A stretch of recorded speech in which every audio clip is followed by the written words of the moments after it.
Por cierto, en prisión preventiva oficiosa están personas, exfuncionarios de Petróleos Mexicanos, acusados de delincuencia organizada y robo de combustible. En prisión preventiva oficiosa, nada se les ha comprobado. En abril, Canadá autorizó la extradición a México del general Eduardo León Trawitz, acusado también, junto con esos exfuncionarios, de delincuencia organizada y robo de combustible, por presuntamente formar parte de una red de funcionarios que encubrió este delito cuando estuvo a cargo de la Subdirección de Salvaguarda Estratégica de Pemex, en el sexenio de Enrique Peña Nieto.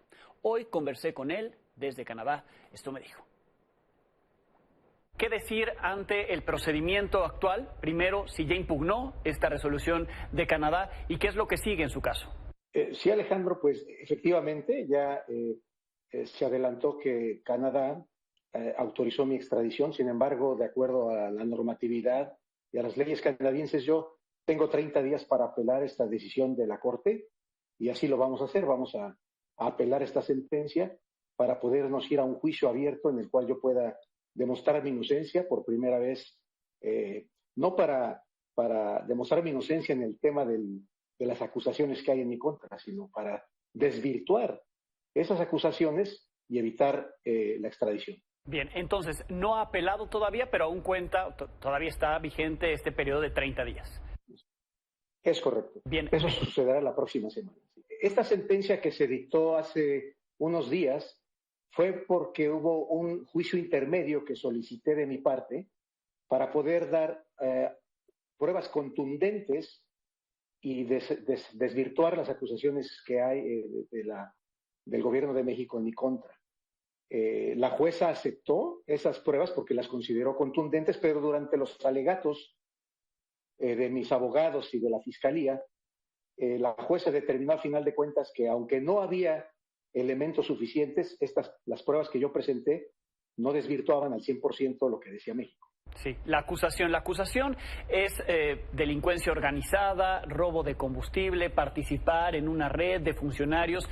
¿Cómo está probando usted, aunque el que tiene la carga de la prueba es el que acusa, en este caso la Fiscalía, pero usted me dice, hemos probado acá en Canadá y ya se han presentado algunas pruebas de su inocencia? ¿Cómo lo está haciendo para desvincularse de esa acusación? Bueno, mira, Alejandro, hay dos caminos que yo tomé. El primero, como pues ustedes saben, es que cuando llegué a Canadá, yo sabiendo de la persecución que había en mi contra, solicité un asilo o un refugio. Uh-huh.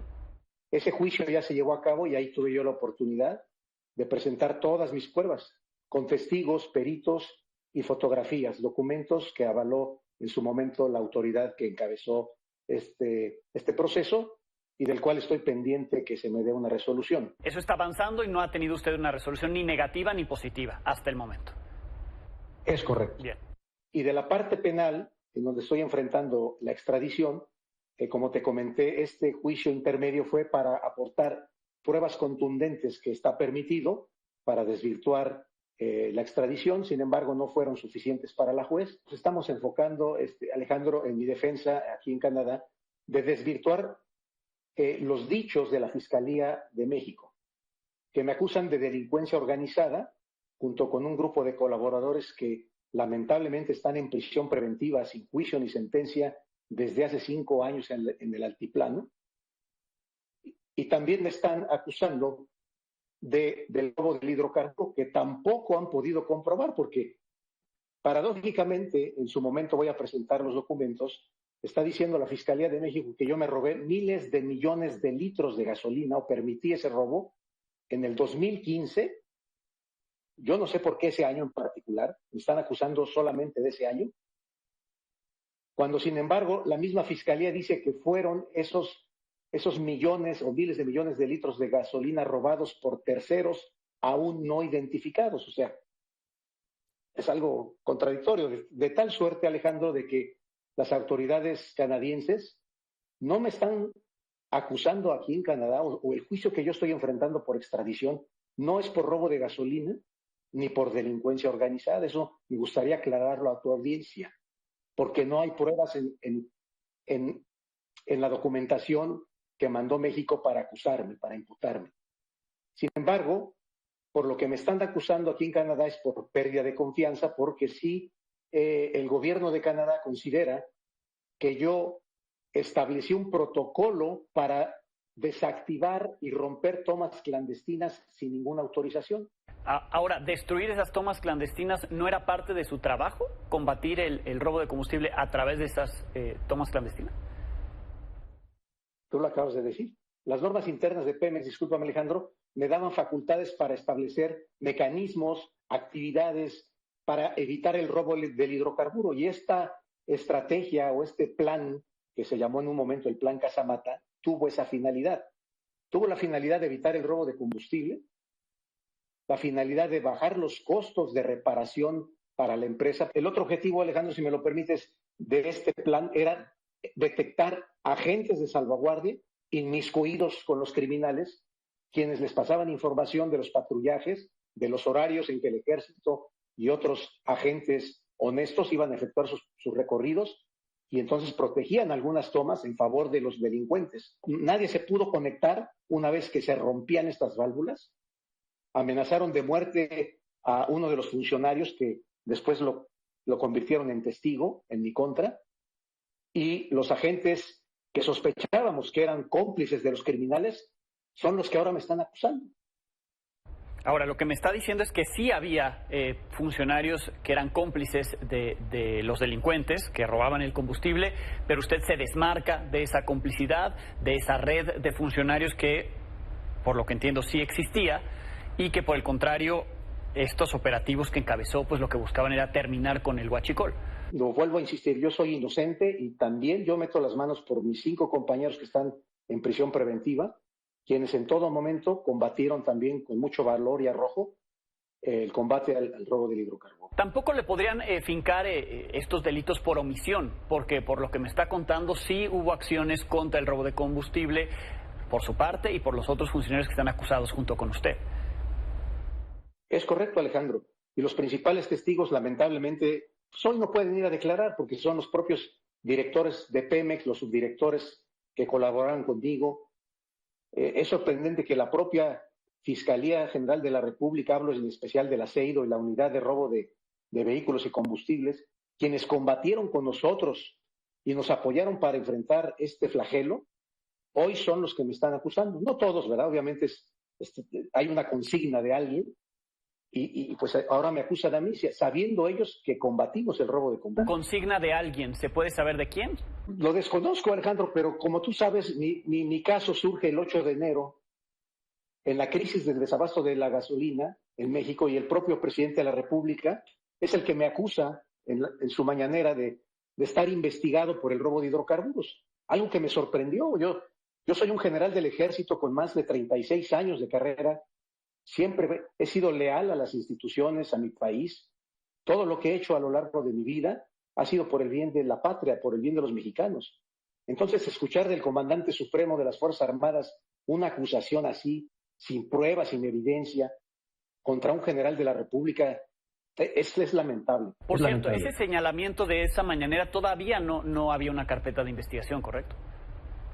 No había ninguna carpeta de investigación. El antecedente de esta carpeta, Alejandro, es del 2017, cuando te comento que uno de esos extrabajadores puso una demanda en mi contra y la de los demás compañeros que están en prisión, pero era un tema laboral. Él se quejaba de que lo obligábamos a romper las tomas y que no era su trabajo. ¿Por qué salió de nuestro país una vez que se conoció la acusación en su contra?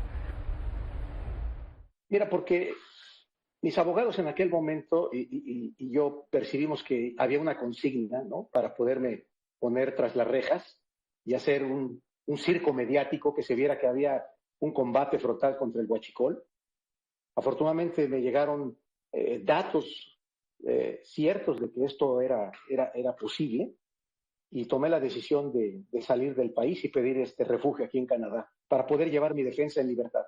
¿Espera que tener una resolución en positivo, es decir, quedarse en Canadá? Mis abogados me han dicho que este juicio de extradición podría llevar 1, 2 o hasta más años, ¿no? Hay casos aquí en Canadá que llevan 10 años y aquí siguen estas personas bajo un proceso. En mi caso, ellos comentan que no hay elemento alguno para que me vinculen a este proceso que acusa a México. Como lo he comentado, aquí me están enjuiciando por pérdida de confianza, ¿no?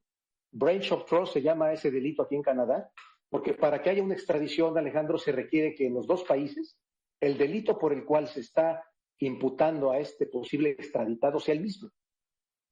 Y aquí no existe en Canadá el delito de robo de combustible como delito grave, y no pudieron comprobar o acreditar la delincuencia organizada como lo dicen en México, ¿no? Sí, pensar en aceptar, en adherirse a algún criterio de oportunidad, sería ir en contra de lo que usted dice, ¿correcto? Totalmente, inclusive me lo propusieron antes de venir, ya lo hice público, 2 personas que dijeron ser de la Fiscalía, me llevaron un documento que tengo en mis manos, que era lo que es una denuncia en mi contra, en la cual me están involucrando con alcaldes y exalcaldes de Puebla, del Triángulo Rojo, con empresarios del sector gasolinero, como miembros de un grupo criminal que nos dedicábamos a robar el combustible. Me dijeron que el criterio de oportunidad se me ofrecía si yo hablaba de personas cercanas al presidente Enrique Peña Nieto y al presidente Felipe Calderón. Esos datos de esa denuncia no están en la denuncia en su contra. No, paradójicamente esos datos no existen. Se me hizo asombroso, Alejandro, es que la denuncia venía de la Unidad de Inteligencia Financiera. O sea, un allegado a Santiago Nieto, el segundo de a bordo, es el que escribe esta denuncia en mi contra, con esta historia vinculándome con empresarios gasolineros y alcaldes de Puebla. Por la cercanía que tuvo con el expresidente Peña Nieto, fue su escolta, estuvo a cargo de su seguridad cuando él fue gobernador del Estado de México. ¿No hubo algún tipo de intercambio, algún llamamiento para que abogara frente a esta acusación? Pues no ha habido la oportunidad, pues como tú sabes también el señor presidente está fuera del país, no hay manera de contactarlo, y pues no hubo la necesidad, afortunadamente, todo ha estado bajo control. Sí hubo momentos muy difíciles, porque como tú sabes, a mí me detuvieron en las vísperas de la Navidad del 2022, fui a prisión 3 meses mientras se conseguía mi fianza, algo que aquí en Canadá fue criticado sumamente por las autoridades, inclusive judiciales y el gremio de la abogacía, porque aquí en Canadá nadie puede ir a prisión si no ha ido a un juicio y no tiene una sentencia. Aquí yo fui a prisión porque los fiscales argumentaron que yo era un riesgo de fuga, solo por eso. ¿Qué pide desde Canadá para que se haga justicia, para que se llegue a la verdad? Pues yo quisiera apelar a que la ministra Norma Piña atraiga nuestro caso. En México, yo y mis compañeros estamos apelando por el amparo. Todavía no hemos ido a un juicio en México. Estamos apelando el amparo. Durante 5 años se nos ha negado, y ahora que me he dado cuenta que mi nombre apareció en una denuncia que se hizo ante la Suprema Corte de Justicia por corrupción en la administración de la misma justicia en la época de Saldívar, pues ojalá que sirvan mis declaraciones y mis pruebas para confirmar que efectivamente hubo jueces de consigna, como en mi caso. El juez Seferín, que estuvo en el altiplano, fue el que recibió paradójicamente 6 carpetas de investigación del mismo caso, cuando en teoría, como tú sabes, el nuevo sistema judicial permite que aleatoriamente los casos, las carpetas vayan a diferentes juzgados, ¿no? Aquí llegaron 6 con el mismo juez de consigna, que tiene a 5 de mis hermanos de armas presos, siendo inocentes. Uno de ellos está libre porque su carpeta de investigación cayó en un juzgado diferente, ¿no? En la Ciudad de México.